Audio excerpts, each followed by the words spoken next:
السلام والنعمة، أهلا بكم أعزائنا المشاهدين في حلقة جديدة مع نيافة الحبر الجليلي الأنبا سرابون مطران لوس أنجلوس وتوابعها. أهلا بك معنا يا سيدنا، وأهلا بك اهلا وسهلا، كل سنه وانتم طيبين جميعا بمناسبه صوم الرسل. ونيافتك طيب الأبد. أسئلتنا النهاردة أغلبيتها على الروح القدس، فهنبتدي بأول سؤال جالنا وقال: ما هو الفرق بين الحضور الظاهر للروح القدس وكون الله كلي الوجود؟ السؤال تاني عشان الصوت كان ما الفرق بين الحضور الظاهر للروح القدس وكون الله كلي الوجود؟ الله روح موجود في كل مكان، لكن في ظهورات يظهر فيها للناس لكيما يستطيعوا ان هم يروه، زي ظهورات في العهد القديم ثم التجسد. بالنسبه للروح القدس، الروح القدس حل في هيئه جسميه زي ما في يوم العماد السيد المسيح فنزل مثل حمامه واستقر عليه. وفي يوم الخمسين حدث هبوب ريح عاصفة، وأيضا ألسنة نار استقرت على كل واحد فيهم. وأيضا حينما كان يحل كانت تحدث مواهب، أو ينال الشخص مواهب زي موهبة التكلم بألسنة. لذلك الروح القدس له رموز في الكتاب المقدس، نذكر منها 5. أول رمز هو النار، زي ما حل مثل ألسنة نار واستقرت على كل واحد منهم. هنا لأنه الروح هو حلول على كل شخص حتى يصير الإنسان مسكن لروح القدس. أيضا الريح، لأنه كلمة نفمة بتستخدم في اليونانية لكلمة الريح، وبتستخدم لكلمة الروح. فالله روح، وأيضا إن الروح يهب حيثما يشاء. أيضا من رموز الروح القدس هو الماء، زي ما السيد المسيح تكلم: من يؤمن بي، من آمن بي تجري من بطنه أنهار ماء حي. قال هذا عن الروح الذي لم يكن قد أعطي بعد، لأن يسوع لم يكن قد مجد بعد. وإذا كان حديث السيد المسيح على أن تجري من بطنه أنهار ماء حي، كان يتكلم على الروح القدس زي ما هو مذكور في إنجيل يوحنا إصحاح 7. وطبعا هنا الوعد بإعطاء الروح القدس، لأنه تعبير لم يكن يسوع قد مجد بعد، أي لم يكن قد صلب وقام من بين الأموات، ذلك بعد ما تم الخلاص حل الروح القدس. أيضا من رموز الروح القدس هو الزيت، لذلك نحن ننال الروح القدس بالمسحة المقدسة، مسحة الميرون، ودي اتكلم عنها القديس يوحنا في رسالته الأولى: أما أنتم فلكم مسحة من القدوس وهي تعلمكم كل شيء. ما هي الأسماء، أو هل الروح القدس ليه أسماء مختلفة يا سيدنا؟ الكتاب المقدس بيتكلم عن الروح القدس، أو عن الاسم زي ما المسيح قال: وعمدهم باسم الآب والابن والروح القدس. وفي آيات كتيرة عن الروح القدس، أو روح الله زي ما موجود في سفر التكوين: وكانت الأرض خارجة وخالية وروح الله يلف على وجه المياه. أيضا تستخدم تعبير الروح زي ما قال: اسلكوا في الروح ولا تكملوا شهوة الجسد. الله روح، والذين يسجدون له فبالروح والحق ينبغي أن يسجدوا. بنتكلم على الروح القدس وهي العبادة بالروح والحق. أيضا روح ابنه، أيضا روح النبوة، لأنه تكلم في الأنبياء أما أعطى في الأنبياء. روح البنوة، لأن روح القدس يعطينا البنوة لله، أن في نسخ يا أبا الآب، روح التبني. أيضا هو روح نطلق عليه روح المشورة، روح الحكمة، لأنه روح القدس بيعطي للإنسان حكمة وبيعطي للإنسان مشورة. فالله بيتكلم في قلب الإنسان بعمل الروح القدس في حياة الإنسان.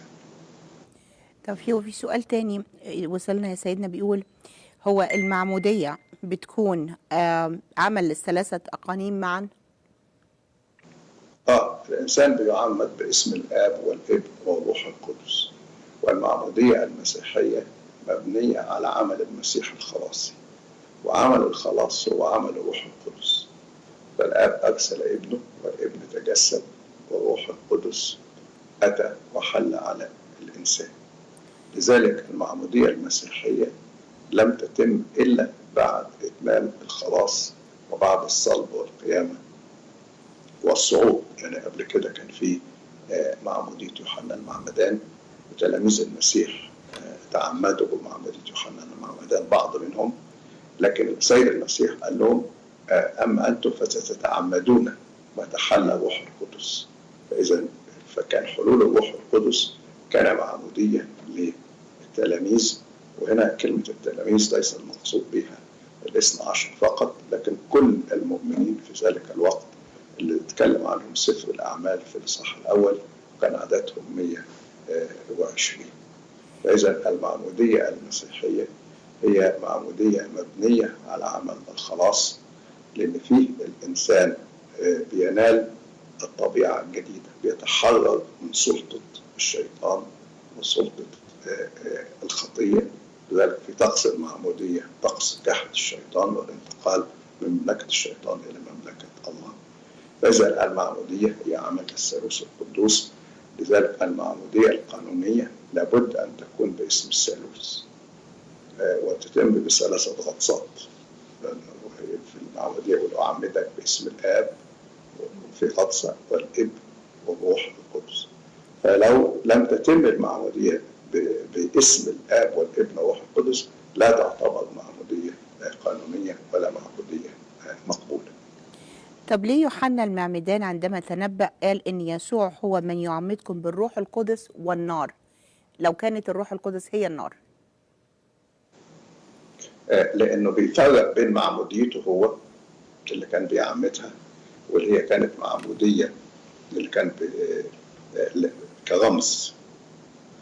معمودية يوحنا المعمدان كانت معمودية توبة. الإنسان لما بيقدم توبة كان علامة توبته أنه بيغتسل. أما المعمودية المسيحية فهي معمودية لها فعالية داخلية تعطي للإنسان الولادة الجديدة. عشان هي معمودية الروح القدس. عشان كده قال يعمدكم بالنار. فهنا لأن هنا النار هنا ترمز أو تشير إلى الروح القدس. والسيد المسيح اتكلم على أن الإنسان لا يستطيع أن يدخل ملكوت الله إن لم يولد من فوق. وشرح في يوحنا 3 الولادة من فوق هي الولادة من الماء والروح. لذلك نحن في طقس المعمودية، هناك طقس خاص اسمه طقس تقديس ماء المعمودية. فبنحضر ماء وتصلى عليه ليتورجية خاصة لتقديس الماء المعمودية. ثم في نهاية هذه الليتورجية يوضع الميجون في ماء المعمودية. ده طبعا يختلف عن ده الشخص المعمد بالميجون بعد معموديته، لأن هنا الطقس يعبر عن إيمان الكنيسة من جهة المعمودية إن هي معمودية بالماء والروح. طب ليه يعني الحاجة الوحيدة اللي السيد المسيح قال كل خطية وتجديف يغفر للناس، وأما التجديف على الروح فلن يغفر للناس؟ ما هي خطية التجديف على الروح القدس؟ التجديف على الروح القدس هو معناه الرفض الكامل لعمل الروح القدس في الإنسان. الروح القدس عمله الأساسي هو أن ينقل الخلاص الذي قدمه السيد المسيح على الصليب للبشرية كلها، ينقل للإنسان. فالإنسان بعمل الروح القدس يؤمن. لا يستطيع أحد أن يقول أن يسوع رب إلا بالروح القدس. الروح القدس من خلال سر المعمودية بيعطي للإنسان الولادة الجديدة، الطبيعة الجديدة، الولادة من فوق. ثم يقوده في حياة القداسة. ذلك بيصير الإنسان مسكن لروح القدس، فالروح القدس بيقود الإنسان في حياة القداسة. الروح القدس بيبكت الإنسان حينما يسقط فيقوده إلى التوبة. الروح القدس الذي يعطي للإنسان أن يتغذى بالمسيح، أن يأكل جسده ويشرب دمه. والروح القدس هو اللي بيعطي للإنسان الشفاء في سر مسحة المرضى. لأن سر مسحة المرضى هو مش مجرد شفاء جسدي، ولكن أيضا شفاء جسدي وروح. لذلك سر مسحة المرضى يعطى للمؤمنين التائبين. وأيضا هو سر بناء الكنيسة من خلال سر الكهنوت ومن خلال تكوين الأسرة. فلو الإنسان رافض عمل الروح القدس في حياته، يبقى إذن لن يستفيد من عمل المسيح الخلاص، يرفض عمل المسيح الخلاص، إذن لن ينال الطبيعة الجديدة، لأن لن يستطيع أن يتوب. كمان أيضا هناك تفسير آخر لخطية التجديف على الروح القدس للقديس أثناسيوس. السيد المسيح قال هذا القول بخصوص التجديف على الروح القدس لأنه لما شاف الإنسان المجنون الأعمى الأخرس وقالوا أنه ببعل زبول يخرج الشياطين، وقالوا أن به روح نجس، يعني أنه هو بيعمل هذه الأعمال هذه المعجزات بعمل الشيطان. إنما السيد المسيح قال لهم لا، إن كنت أنا بإصبع الله أخرج الشياطين، هنا يقصد بعمل الروح القدس. عشان كده استخدم كلمة إصبع الله، لأن دي اللي اتكتبت النبوات واللي اتكتب به الشريعة. فإذا هو بيقول إن بعمل الروح القدس. فلو الإنسان رفض عمل المعجزات اللي عمله السيد المسيح اللي بيقود الإنسان إلى الإيمان بلاهوته، لأنه السيد المسيح جاء وأخذ جسد فكان يسير وسط الناس بتراه إنسانا كأنه واحد منهم، ولكن حينما كان يصنع معجزات أو كما يتكلم كانوا يشعرون أنهم أمام شخص ليس هو إنسانا ولكن هو الإله المتجسد. ذلك القديس يوحنا لما اتكلم على المعجزات قال آيات أخرى صنعها يسوع لم تكتب في هذا الكتاب، أما هذه فقد كتبت لكي تؤمنوا أن يسوع هو المسيح ابن الله ولتكن لكم حياة باسمه.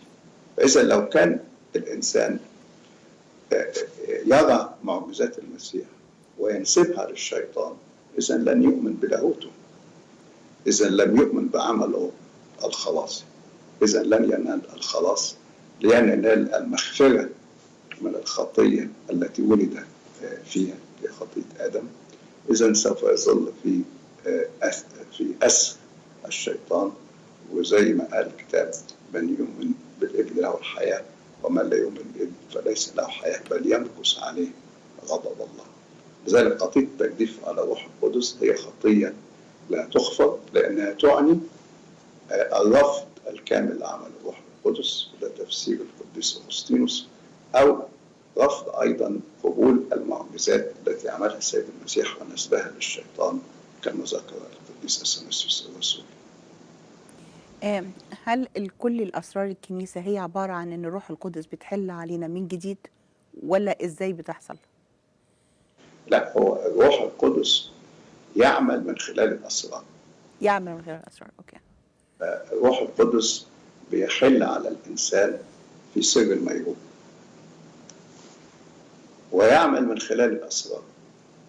زي ما أنا ذكرت أنه عمل الروح القدس في الكنيسة في حياة المؤمنين من خلال أسرار الكنيسة. لذلك هو يعمل زي ما ذكرت في المعمودية، فبيعطي الإنسان الولادة جديدة وهكذا، يعني كما ذكرنا قبل كده. لكن الإنسان بيحتاج إنه باستمرار أن يمتلئ من الروح القدس. وهنا كلمة الامتلاء من الروح القدس معناها أن عمل الروح القدس يظهر في حياة الإنسان. أنه ممكن الإنسان الروح القدس يبقى موجود في داخله ولكنه لا يعمل، ليس لأن الروح القدس غير قادر على العمل عشان، ولكن الروح القدس لا يفرض العمل على الإنسان. فالله دائما يعطي للإنسان الحرية. فلو الإنسان تفاعل مع الروح القدس فإذا الروح القدس يظهر في حياة الإنسان. ويتجلى من خلال ثمر الروح في حياة الإنسان. لذلك الكتاب المقدس اتكلم على شركة الروح القدس، واحنا في نهاية كل صلاة نقول محبة الله الآب ونعمة الابن الوحيد شركة وعطية الروح القدس فلتكن مع جميعكم. فالشركة يعني في عمل مشترك بين الإنسان والروح القدس، الإنسان بيتفاعل مع الروح القدس، الروح القدس بيعمل في حياته فبيظهر. لما يكون الإنسان في حالة فتور روحي فبيبقى الروح القدس غير عامل فيه. بنشبهها زي المصباح. الكتاب المقدس استخدم تعبير المصباح لما القديس بولس قال لا تطفئوا الروح. فهنا اطفاء الروح معناها ان اختفاء ضوء المصباح. يعني لو في عنده مصباح ممكن يطفيه او ممكن يغطيه. فالروح القدس موجود لا يفرق الانسان، لكن عمله لا يظهر. زي ما يكون واحد عنده مصباح والمصباح ده مغطيه او مخبيه. هو المصباح مضيء لكنه لا يتمتع بضوءه. هنا اللي بيغطي عمل الروح القدس في حياتنا هي الخطيه. كل ما الانسان بتتراكم حياه الخطايا بتتراكم في حياته، كل ما عمل الروح القدس لا يظهر. زي ما تجيب طبقات كده، تجيب مصباح ويقعد يغطيه بطبقه ورا طبقه ورا طبقه ورا طبقه، فما يبقاش فيه ضوء طالع على الاطلاق.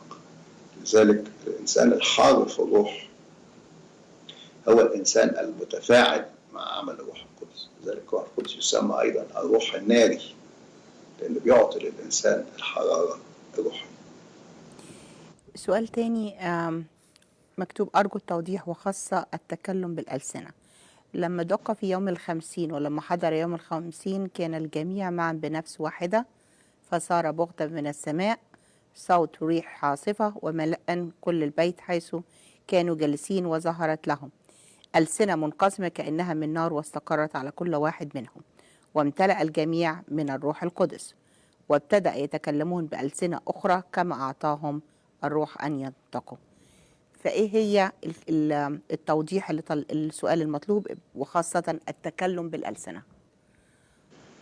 هو التكلم بألسنة موهبة من مواهب الروح القدس، لكن ليست الموهبة الوحيدة. يعني لما نيجي في رسالة القديس بولس الرسول الأولى إصحاح 12 اتكلم على المواهب، فبيقول فأنواع مواهب موجودة ولكن الروح واحد. واتكلم على أنواع المواهب دي، يعني ممكن يعني رجوع ليها في كورنثوس الأولى 12 من عدد 4 ل11، بس أنا هختصرها بقول كلام حكمة، كلام علم، إيمان، مواهب شفاء بالروح الواحد، عمل قوات، نبوة، تمييز الأرواح، أنواع ألسنة، ترجمة. يعني ده أنواع من المواهب. وهنا تلاحظي إن هو ذكر ألسنة وترجمة، ودي هيشرحها بالتفصيل أكتر في إصحاح 14. يعني إصحاح 12 رسالة كورنثوس الأولى اتكلم على المواهب ويقول إن المواهب متعددة لكن مصدرها واحد اللي هو روح القدس، وهدفها هو بناء الكنيسة، وإدى تشبيه الأعضاء في الجسم الواحد وإنه كل عضو مهم، وإن قيام الجسم يعتمد على تعاون الأعضاء بعضها البعض. وختم في ختام الإصحاح 12 ذكرت الآية، آخر آية بتقول ولكن جدوا للمواهب الحسنى ولكن أريكم طريقا أفضل. وهنا بداية الإصحاح 13 اللي فيه الحديث عن المحبة، وقال إن كنت أتكلم بألسنة الناس والملائكة ولكن ليس لي محبة فقد صرت نحاسا يطن أو صنجا يجن. يبقى إذن موهبة التكلم بألسنة هي إحدى مواهب الروح القدس، ولكن ليست الموهبة الوحيدة، وإن ليست هي العلامة الوحيدة لحلول الروح القدس، وإن الأهم من مواهب الروح القدس هو ثمر الروح: محبة، فرح، سلام، وداع، تعفف، صلاح، إيمان. إزاي لذلك إفصاح كامل عن أهمية المحبة، وإن زي هي أهم من التكلم بألسنة زي الآية اللي احنا ذكرناها. لكن للأسف إن البعض بيركز على التكلم بألسنة ويعتبر إنه التكلم بألسنة هو علامة لابد أن تحدث عشان لدليل على حلول الروح القدس. في العصر الرسولي كان هناك احتياج لهذه الموهبة، وكان احتياج لعلامة ظاهرة الناس يشعر بها. طبعا يوم ال50 ده كان عيد يهودي بيجي فيه اليهود من بلاد مختلفة ولغات مختلفة،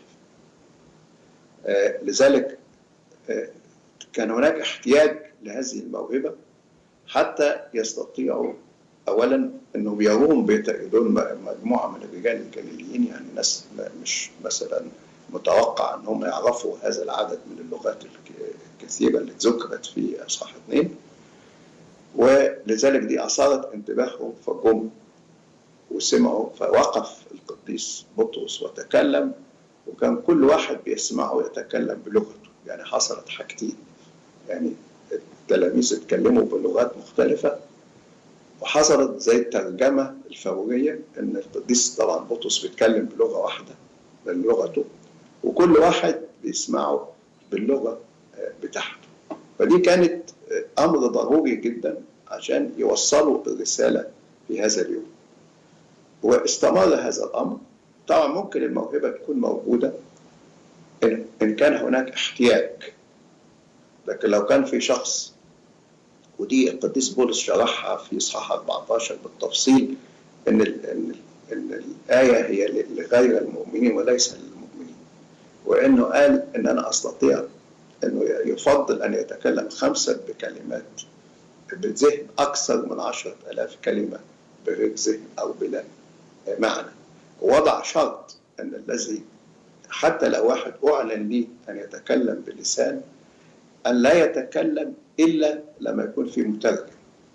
ففكرة أن في ناس مجتمعين وبيتكلموا بلغة كده محدش فاهمها، دي تعارض اللي موجود في الكتاب المقدس وتعارض الهدف من هذه الموهبة. فلو احنا مثلا ناس مجتمعة بتصلي وكلنا نعرف لغة بعض، واحدة هتتكلم ألسنة ليه؟ ممكن يعطي عمل آخر.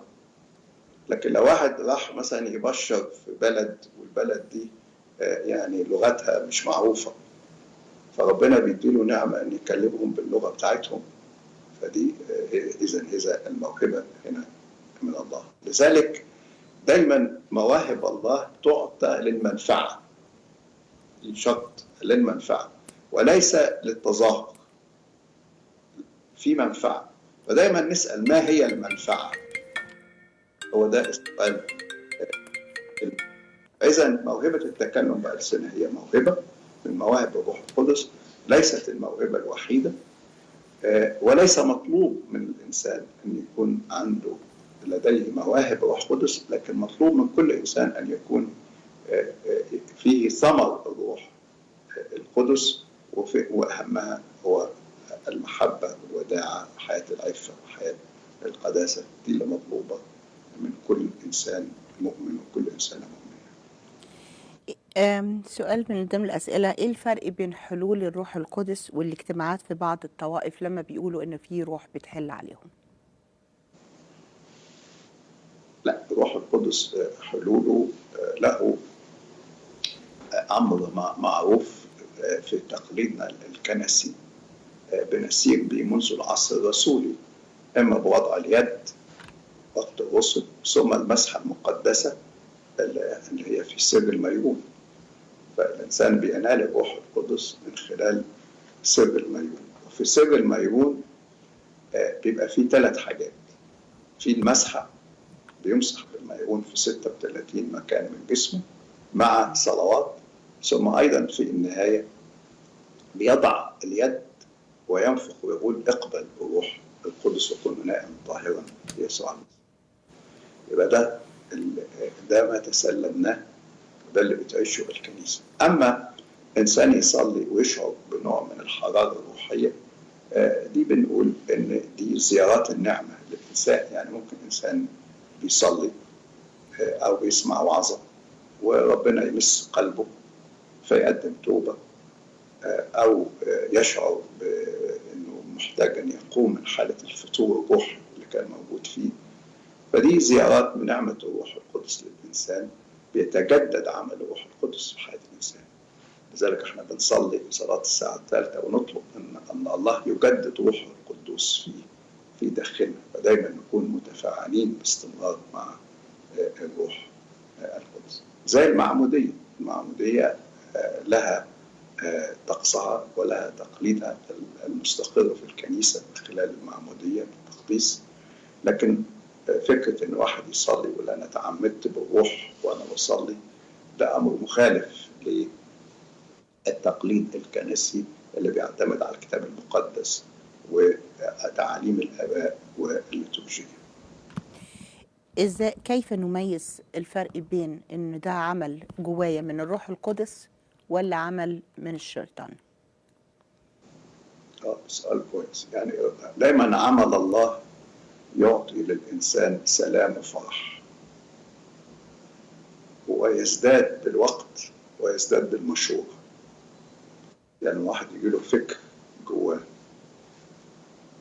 إلا طبعا فكر التوبة دي تحتاج أن يتوب الإنسان. لكن واحد مثلا في فكر جاله، وطبعا لما يكون في فكر بيجي للإنسان عشان يتوب ده أكيد من ربنا، لأن الشيطان مش هيقول للإنسان يتوب.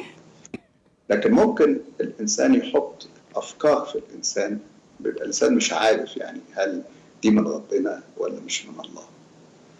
فالإنسان يعرف بالآتي: أول حاجة بالصلاة. فكل ما الإنسان يصلي ربنا بيتكلم في قلبه. الله بيتكلم للإنسان بطرق متنوعة. طبعا ممكن طريقة رؤية، ممكن طريقة حلم، ممكن طريقة كلمة تأتيه من أحد، لكن الطريقة الأكثر شيوعا والأكثر لعامة هي أن الله يعمل في قلب الإنسان فيعطيه في داخل قلبه فرح وسلام، وأن هذا الفرح بيزداد وهذا السلام بيزداد مع الوقت. لأنه ممكن في فكر يجي للإنسان والإنسان يتحمس ليه وبعد شوية الفكر ده يروح. لذلك نقرأ في قصص الآباء إن زي لما كان يقاتلهم فكر معين، طبعا مش فكر شرير لأن فكر شرير معروف إن ده من الشيطان، لكن فكر ممكن يكون من الله، وعايزين يتأكدوا من ربنا إنه كانوا يصبروا على هذا الفكر نفسه، تلاقيه بيزداد مع الوقت، وبيزداد أيضا بالمشورة. مثلا لما يستشير أب اعترافه، لما يستشير الآخرين. أما الفكر اللي من الشيطان فيبقى فكر عايز الإنسان ينفذه بسرعة وما يقولش لحد، لأنه الفكر الشيطاني لما بيتكشف بيروح. مثلا لما واحد يكشف أفكاره، فالأفكار اللي من الشيطان بتروح، أما التي من الله فهي تثبت في حياة الإنسان. لذلك الصلاة، المشورة، والصبر، والتأني، وعدم الانفعال. زي مثلا واحد بيجيله فكر رهبان مثلا، يبقى مش عارف يا ترى هل ده فكر من الله ولا مش هو، هل ده طريقه ولا مش طريقه. وفي ناس بتروح مثلا تزور دير تتحمس وبعد شوية مع الوقت الفكر بيروح. وفي واحد الفكر مع الوقت ومع الصلاة ومع الإرشاد كل شوية الفكر بيثبت أكتر وأكتر وأكتر، ويكون ربنا مثلا داعي في هذا الطريق. أو في الزواج، فده يعني في قرارات كتيرة في حياة الإنسان يحتاج إن هو يسمع صوت الله، والله لا يبخل على الإنسان طالما إن الإنسان يريد أن يسمع صوت الله. إن ساعات الإنسان هو عايز يسمع صوت نفسه، مش عايز يسمع صوت ربنا. هو في مخه شيء وعايز مجرد ربنا يوافق له على ده، صدى صوته، عايز يسمع صدى صوته. لذلك الله لا يتكلم للإنسان إلا لو كان الإنسان مستعد. يمكن يعني من القصص المعبرة هي قصة صموئيل، لما كان ربنا بيدعوه وبيقول له صموئيل، ويفتكر إن علي الكاهن، فيجري لعلي الكاهن، فعلي الكاهن يقول له لا أنا ما ندهتلكش. واتكررت لحد المرة الثالثة، فعالي فهم، قال له لما يجي لك الصوت ده قل تكلم يا رب لأن عبدك سامع. ففي المرة الرابعة بقى لما قال له صموئيل صموئيل تكلم يا رب لأن عبدك سامع، ابتدى ربنا يكلمه. طب ليه ربنا من أول مرة ما قالوش يا صموئيل تعالى ده أنا اللي بكلمك؟ لأن هو ما كانش لسه عنده استعداد يسمع، مش قادر يميز صوت ربنا. احنا محتاجين ان احنا نتعلم ازاي نميز صوت ربنا، ودايما نميزه في الهدوء. زي في قصة ايليا، ربنا ما ظهرلوش لا في الزلزال ولا في الصوت ولا في الريح الشديدة، لكن ظهر له كصوت خفيف رقيق. فالهدوء وقعدة الإنسان مع نفسه ممكن تساعده على أن هو يسمع صوت ربنا. طب صيام الرسل هو الصيام الوحيد اللي ظهر اللي كتب في الإنجيل، ورغم كده هو الطقس بتاعه مختلف عن طقس صيام الميلاد والصيام القيامة. بس كتير من الناس بتفتكر ان الصيام ده بس للكهنة، عشان السيد المسيح قال للتلاميذ بتوعه سوف أصعد وبعد كده هتصوموا. ليه الكنيسة أو ليه الشعب ما بياخدش الصيام ده بطريقة مختلفة؟ هل عشان الطقس مختلف؟ لا، هو يعني الكتاب المقدس اتكلم طبعا. في العهد القديم كان في أصوام كتيرة مرتبة، يعني مواعيد وأصوام. في العهد الجديد السيد المسيح اتكلم على مبدأ الصوم بنفسه ان هو صام، وايضا تكلم على الصوم ان الصوم جزء من العباده اساسي في الموعظه على الجبل، وركز على نقطه ان الصوم عباده مقدمه لله، لذلك لا ينبغي يعني خطية الرياء فيه. واما ترتيبات الاصوام فهذا الامر ترك للكنيسه، لعمل الروح القدس في الكنيسه ان تنظم الاصوام. لكن مبدأ الصوم نفسه محطوط في الكتاب المقدس، وقواعد الصوم محطوط في الكتاب المقدس. أما مواعيد الصوم هذه المواعيد نظمتها الكنيسة. فأقدم الأصوام اللي نظمتها الكنيسة هو الصوم الأربعيني والصوم الأربع والجمعة. دول هم أقدم أصوام في الكنيسة، وفي طبعا قوانين كثيرة بخصوص هذا الموضوع، زي مثلا قانون يعني 69 من قوانين الرسل بيقول فليسقط أي أسقف أو قس أو شماس أو قارئ أو مرتل لا يصوم صوم الفصح الأربعيني المقدس أو يومي الأربعاء والجمعة من كل أسبوع، إلا إذا اضطرته إلى ذلك علة جسدية.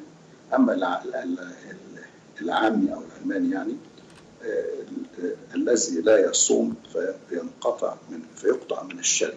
يعني قوانين واضحة ومن أيام الرسل بخصوص الصوم الأربعين المقدس والصوم الأربعاء والجمعة. طبعا لأنه الصوم الأربعين هو تمثلا بالسيد المسيح، وصوم الأربع والجمعة طبعا الجمعة يوم الصلب ويوم الأربعاء اتفاق على أنهم قرروا واتفقوا مع يهوذا على تسليم المسيح والحكم عليه بالموت. لذلك الكنيسة وضعت هذه الأصوام كأصوام أساسية.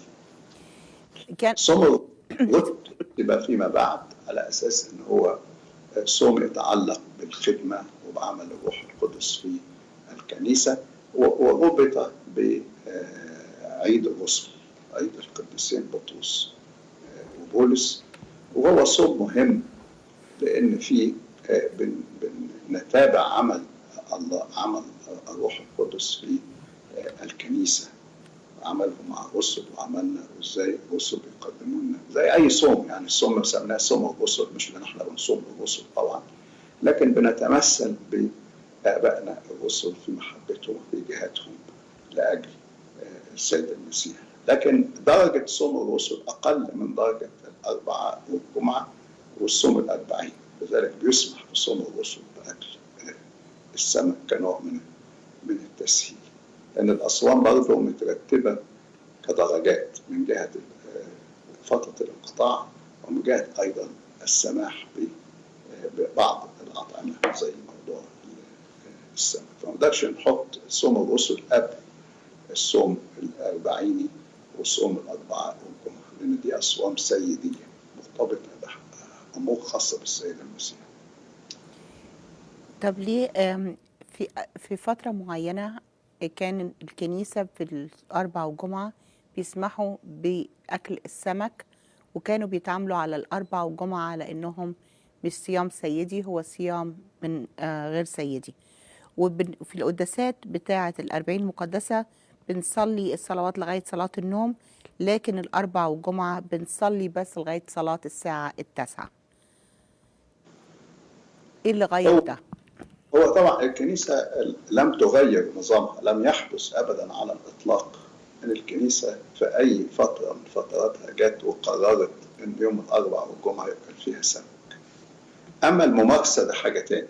زي مثلا في أيام يعني في فترات كان بتضعف الحياة الروحية، فما كانش الناس بتواظب على الأصوام، وفي فترات بتنشط الحياة الروحية والناس تواظب على الأصوام. لكن في فرق بين إن احنا نقول إن الكنيسة كانت في فترة معينة بتسمح بأكل السمك يوم الأربعاء والجمعة، وبين إن كان في ناس بتاكل سمك يوم الأربعاء والجمعة. زي ما في ناس ما كانش بتصوم يوم الأربعاء والجمعة، وفي ناس ما بتصومش صوم الرسل، وفي ناس بتصوم مثلا، كان في ناس بتيجي مثلا في الصوم الكبير تصوم مثلا 15 يوم بس مثلا. ففي حاجات كده كانت بتبقى موجودة وسط الناس بتعملها نتيجة يعني عدم الاهتمام بالصوم أو عدم الوعي. أما من ناحية الطقس، هناك نفرق ما بين أمرين، ما بين فترة الانقطاع وما بين السماح بالسمك. فالصوم الكبير فترة الانقطاع بتكون حتى الغروب، لذلك لما يكون في قداس فبنصلي لحد صلاة النوم، لأن مبقاش فيه عشية، فلذلك كل المزامير بتتصلى، لأن القداس المفروض هيكون قداس متأخر. طبعا احنا بنعمل قداسات مبكرة عن هذا الموعد عشان ظروف الناس، لكن لو مشينا على الطقس المظبوط ان المفروض في الايام يعني السبت والحد، فانه الصوم القداس بتاع الصوم الكبير بيطلع متاخر على الغروب، عشان كده بنصلي لحد صلاه النوم، مبقاش فيه عشيات في وسط الاسبوع في الصوم الكبير. اما الاربع والجمعه فطقس الانقطاع فيه هو لحد الساعه 9، اللي هو لحد 3 بعد الظهر. لذلك في ايام الاربع والجمعه لما بنصلي قداس بنصلي المزامير لحد 9، وممكن يكون في عشيه، يعني ممكن يكون زي النهارده مثلا الجمعه ممكن نعمل عشيه بالليل، لكن لو كان النهارده الصوم الكبير ما نقدرش نعمل عشيه في يوم الجمعه بالليل. اذا هناك فرق ما بين، هو نفس الطقس من جهه عدم اكل السمك لسبب بسيط، يعني ان السمك يعتبر نوع من اللحم، لكن سمح به للتخفيف لما كترت الاصوات، فالكنيسه رأفة يعني بالناس فسمحت باكل السمك في بعض الاصوات. طب يوم الاربعاء والجمعه، طب ما هو الانسان هو يعني فاطر بقيه الايام، يعني مثلا احنا دلوقتي في صوم الرسل بس مسموح باكل السمك يوم الاثنين ويوم الثلاث، فيجي واحد يوم الاربعاء، ده مش محتاج بقى التخفيف، يعني هو ممكن يعني ما يقدرش مثلا لو في يوم ما كانش فيه سمك خلاص، او مثلا ايام الفطار، هو الواحد بياكل اكل يعني بياكل زي ما عايز يقدر ياكل يعني. فاذا ليس هناك معنى للتخفيف هنا، يعني لو سمح الاربعاء من ناحيه المنطق، يعني سبب سماح السمك، يعني يقول ان الاربعاء والجمعه يؤكل فيه سمك، تقول طيب هو الكنيسه سمحت باكل السمك، هيقول التخفيف. طب ايه التخفيف؟ لو انا في وقت الفطار وباجي بس من الاربعاء والجمعه، طب ما اخفف عن ايه؟ طبعا يعني النهارده السمك غالي يعني يعني فالناس الكنيسة بتخفف على الناس برضه عشان الأسعار ساعات السمك بيبقى أغلى من اللحم في بعض الأماكن. سلام ونعمة المسيح. ما معنى أن الله له 7 أرواح؟ هي دي مأخوذة من سفر الرؤيا. يعني في سفر الرؤيا ذكرت 4 مرات في الإصحاح الأول. يعني عشان خاطر بس ناخد الآية بالظبط عشان نفهم المعنى. هو لأن المعنى ليه معنيين، عشان كده ذكرت بطريقتين.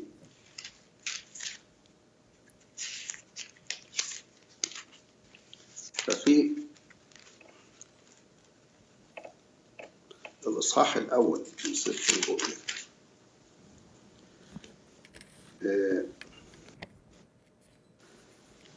يوحنا العدد 4: يوحنا إلى 7 الكنائس التي في آسيا، نعمة لكم وسلام من الكائن والذي كان والذي يأتي ومن 7 الأرواح التي أمام عرشه. من 7 الأرواح التي أمام عرشه. بعدين نيجي في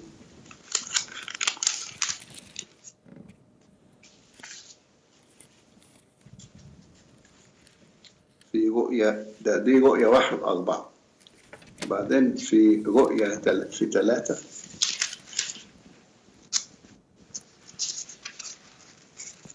صح. في رؤيا 3:1: واكتب إلى ملاك الكنيسة التي في سردس، هذا يقول الذي له 7 أرواح الله. إن له 7 أرواح الله. بعدين في رؤيا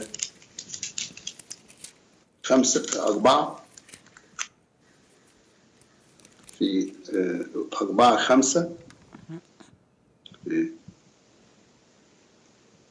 ومن العرش يخرج بروق ورعود وأصوات، وأمام العرش 7 مصابيح نار متقدة، هي 7 أرواح الله. بعدين نيجي في رؤيا 5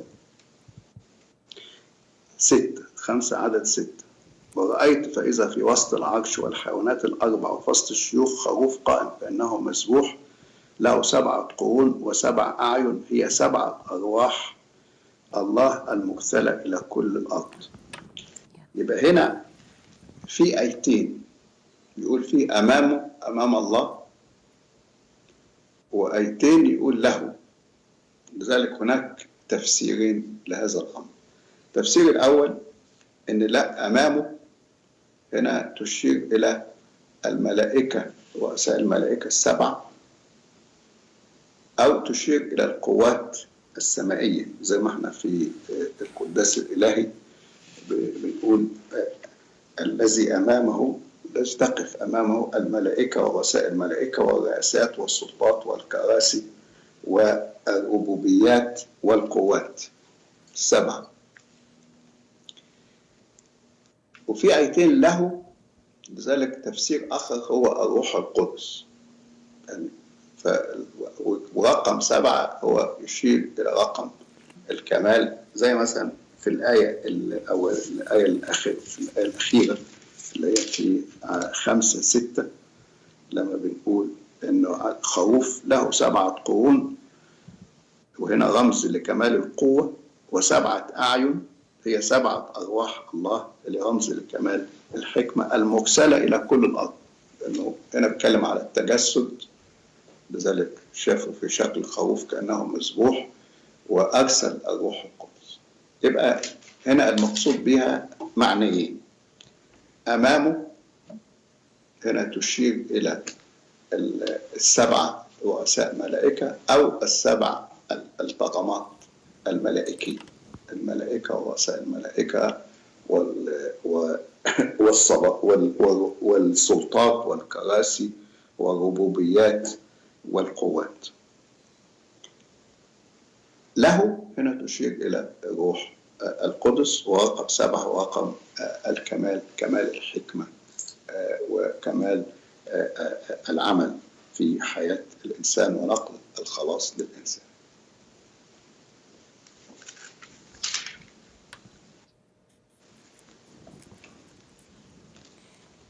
في سؤال بعد كده يا سيدنا، كيف ترد على السبتيين الذين يدعوا أن يوم الرب هو يوم السبت لأنه كان موجود في الوصايا وعدم الوصايا العشر وعدم أكل الخنزير، وينظرون إلينا كأننا كاسرين للوصايا وحفظ السبت؟ هو وصية السبت طبعا، وصية السبت كان من الوصايا العشر، أن أذكر يوم الرب لتقدسه، وربنا اختار، وكلمة سبت يعني راحة، فهو كان يرمز إلى الراحة الحقيقية اللي فيها استراحت البشرية كلها بعمل المسيح الخلاصي. فعمل المسيح الخلاصي تممه بقيامته المقدسة في يوم الأحد، لذلك سمي الأحد الجديد أو بداية الخليقة أو اليوم الثامن. اليوم الثامن والأسبوع 7 أيام، لكن سمي الأحد اليوم الثامن لأن بداية عهد جديد، بداية خليقة جديدة للإنسان. لذلك الكنيسة اعتبرت أن يوم الأحد هو يوم الراحة الحقيقية، هو يوم الرب الحقيقي الذي فيه تجددت البشرية كلها بقيامة السيد المسيح من بين الأموات. ومع هذا الكنيسة بتكرم يوم السبت أيضا، لذلك يوم السبت مبقاش فيه صوم انقطاعي وله طقس يعني بيختلف عن بقية أيام الأسبوع كنوع من التكريم، إن هذا اليوم هو أصلا كانت الوصية ذكرت فيه كيوم السبت. لكن زي حاجات كتيرة في العهد القديم تممت في العهد الجديد، فوصية السبت تحققت في يوم الأحد. أما الخنزير وغيره، يعني اللي هي كل الحيوانات غير الطاهرة، كان ربنا في العهد القديم كان لما سمح للإنسان أن يأكل من الحيوانات فميز ما بين حيوانات طاهرة وغير طاهرة. طبعا الحيوان في حد ذاته ما فيش حيوان نجس وحيوان طاهر في حد ذاته، لكن دي كانت وسيلة إيضاح ربنا بيوريهم البعد عن الخطية. لذلك يعني مش بس الخنزير وحاجات تانية كتيرة يعني مذكورة. هذه انتهت في العهد الجديد، ودي واضحة قوي من القديس بطرس لما شاف ملآه نازلة وقال له قم واذبح وكل، فقال له حاشا إن لم يدخل فم شيء نجس، قال له ما قدس الله لا تنجسه أنت. ومن هنا انتهى، لأن تحقق الهدف منها. زي الذبائح انتهت بذبيحة المسيح، فموضوع الحيوانات الطاهرة وغير الطاهرة هذا الموضوع انتهى بمجيء المسيح، وأصبح كل شيء يقدس بالصلاة. أما واحد بقى بيمتنع أن يأكل نوع معين من اللحوم عشان مثلا ناحية صحية، فده موضوع تاني. زي الختان مثلا، الختان كان له معنى يتعلق بعضوية في شعب الله، وكان يرمز إلى المعمودية.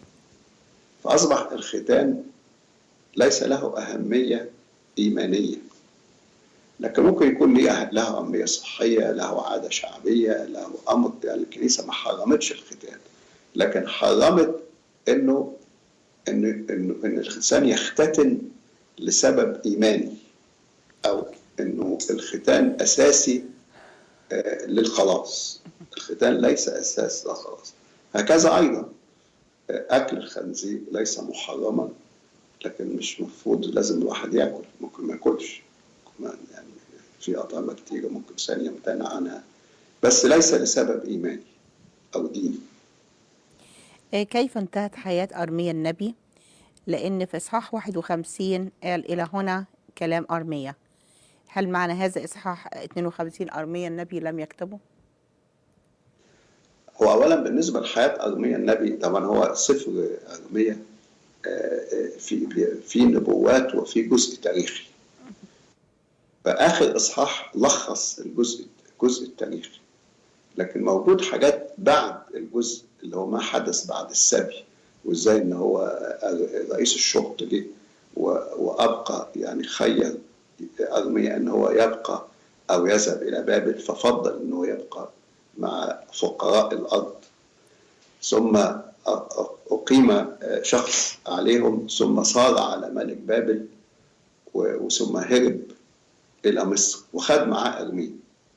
فأرميا النبي نهاية حياته انتهت في مصر لما جه مع المجموعة اللي هم هربوا نتيجة ثورتهم اللي قاموا بيها ضد ملك بابل، وانتهت حياته في مصر. بعض بيقول إن الشعب هناك رجموا اللي كانوا جم معاه، لكن حياة أرميا وهو ذكر في ظن إصحاح 40 أو 41 عن النبوات اللي كان بيتنبأ بيها هو في مصر. يعني الإصحاح لما انتهى بالجملة دي مش معناها إن في حد تاني كتب إصحاح 53؟ بالنسبة للكتابة هو نفس سفر أرميا نفسه يعني موجود فيه إن باروخ كان هو كاتب أرميا، يعني هو كتب، يعني ممكن ما يكونش أرميا كتبه بنفسه، لكن كان اللي بيكتب له هو باروخ. فممكن فباروخ كتب نبوات كتيرة اللي حتى موجود إن هو كتبه وبعدين جه الملك وحرق الكتابة النبوات اللي كتبها أرميا، فأعادت أعيدت كتابتها مرة أخرى يعني.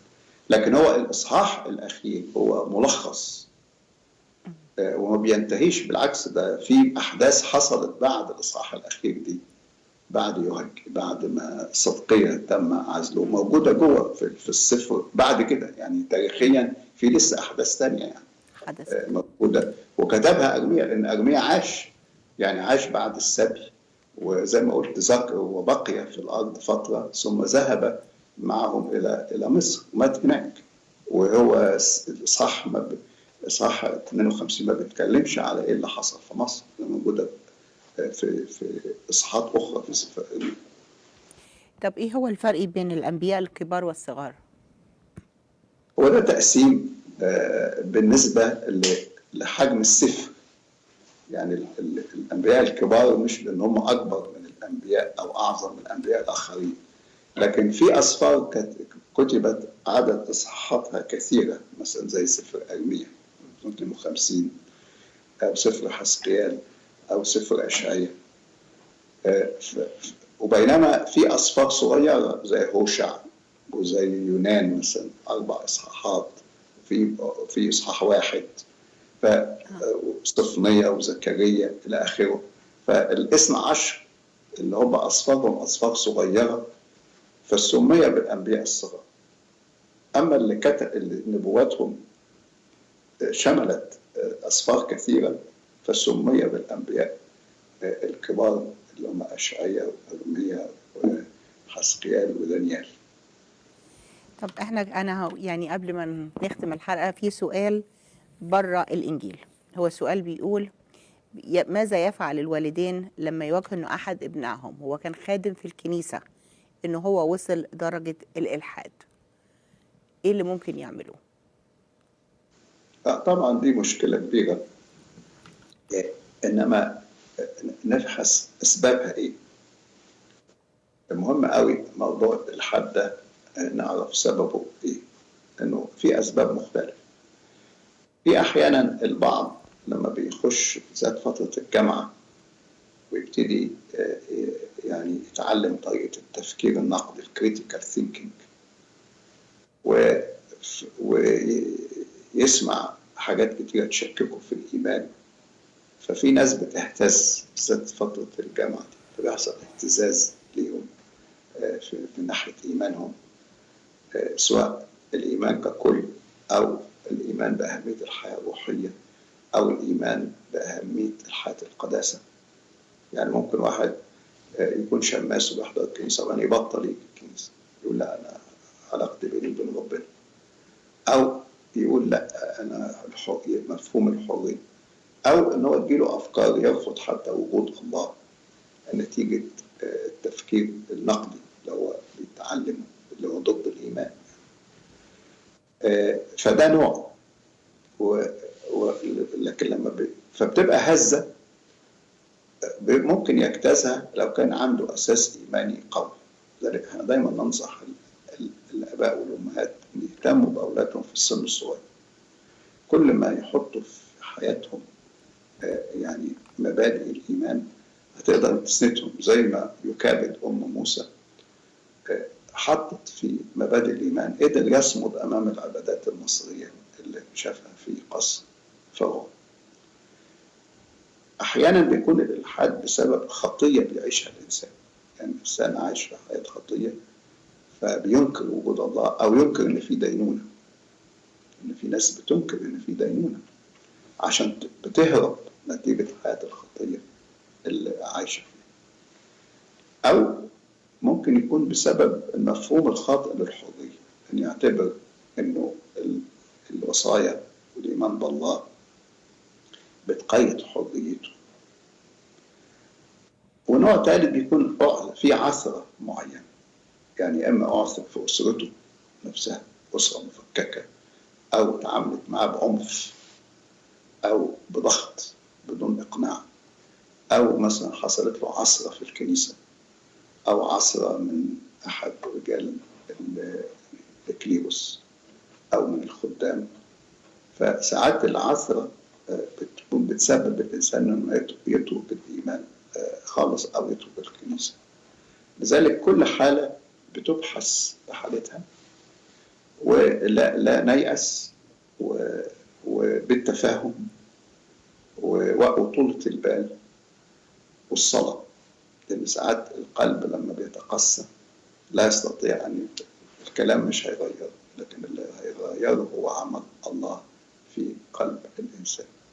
فالأسرة برضو تلجأ للكنيسة تساعدها، حد من الآباء الخدام، ولا نيأس على الإطلاق، ونبقى مطمئنين أن الله قادر أن يجذب هذه النفوس، ونحط ونتشفع بالقديسين، وخاصة القديسة مونيكا أم القديس أوغسطينوس اللي إزاي تعبت ورا ابنها لكن لم تيأس وظلت تصلي لأجله، وزي ما قال لها أحد الآباء إن لا يمكن أن يهلك ابن هذه الدموع.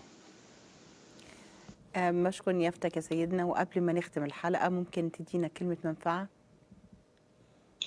هو أنا يعني بكرة اللي هو 19 باونة هو يوم السبت هنحتفل بعيد قديس عظيم هو القديس ماري جرجس المزاح. أحب إن أنا يعني أقول كلمة بسيطة عن هذا القديس اللي هو من قديسي القرن العاشر. هو استشهد في سنة 959. هو ولد في أسرة أمه إنسانة مسيحية كان اسمها مريم، زوجت غصبا عنها أو تزوجها غصبا عنها شخص غير مسيحي مسلم، وأنجبته، وبالتالي نشأ على دين أبيه، لكن هي علمته التعاليم المسيحية، كانت تأخذه الكنيسة لأنها بقيت على إيمانها. فهو اشتهى أن يصير مسيحي، هو طفل يعني اشتهى أن يتناول، ففهمته أن التناول لا يجوز له لأنه غير مش متعمد، لحد ما هو يعني كبر وقرر بنفسه أن هو يقبل الإيمان المسيحي وتعمد وسمي جرجس. عشان كده كلمة جرجس المزاحم، فالمزاحم ده اسمه الأصلي، اسمه مزاحم، وجرجس ده اسمه المسيح. وتزوج فتاة مسيحية يقال أنها كانت ابنة كاهن كنيسة في بلد اسمها بساط، اللي هي بساط النصارى دلوقتي اللي في الدقهلية، اسمها سيولا. هذه الامرأة كانت امرأة تقية، قبلته أو قبلت تتزوج. طبعا بدأت رحلة اضطهاد شديدة، انه لما عرف انه هو صار مسيحيا فكان الاهالي بيبلغوا عنه، وكان يضطر يتنقل من بلد الى بلد. ممكن بكره في السنكسار يعني تعرفوا التنقل بالتفصيل يعني. انما انتهى به الامر الى استشهاده، انه هو استشهد وحرقوا جسده، لكن ربنا أنقذه. كانت امرأة مسيحية وجدت الجسد وقدمته لزوجته واحتفظت به، والجسد حفظ فترة في دير القديسة دميانة وبقى انتقل لكنيسة في دمياط. لكن أنا عايز أركز على 3 شخصيات في قصة القديس مارجرجس المزاحم. أولا شخصيته هو وتمسكه بالإيمان رغم كل الإغراءات وكل العذابات الشديدة اللي تقروا تفاصيلها أو تسمعوها بكرة في السنكسار، أو لو قريتوا السنكسار النهارده، أو لو قريتوا كتاب عن حياة هذا القديس العظيم، وإزاي إن هو لم يترك إيمانه، تمسك به تمسك إلى النهاية. الشخصية الثانية هي أمه. أمه هي كانت متزوجة مسيحيا واستشهد زوجها، زوجة شهيد، لكن أجبرت على هذه الزيجة من هذا الشخص يعني. وظلت متمسكة بإيمانها المسيحي،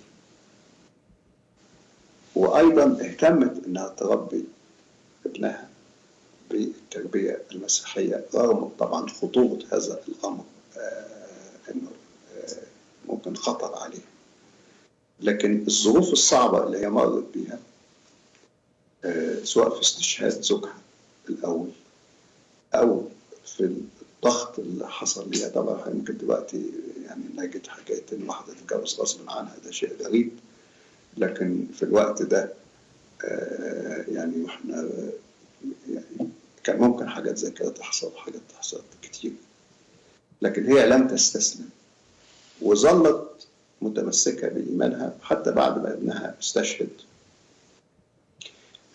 وذهبت إلى المكان اللي كان هو استشهد في دميرة اللي هي بلده، ولكن جسده قدم لزوجته للسيولة، كانت موجودة في بلد بساط اللي هي اسمها بساط النصارى النهارده، اسمها بساط الأول. فهي ذهبت أمه وراحت لمرات سيولة بمرات ابنها وقعدت معها وعاشت معها، ولأنه كان الجسد وجد هناك.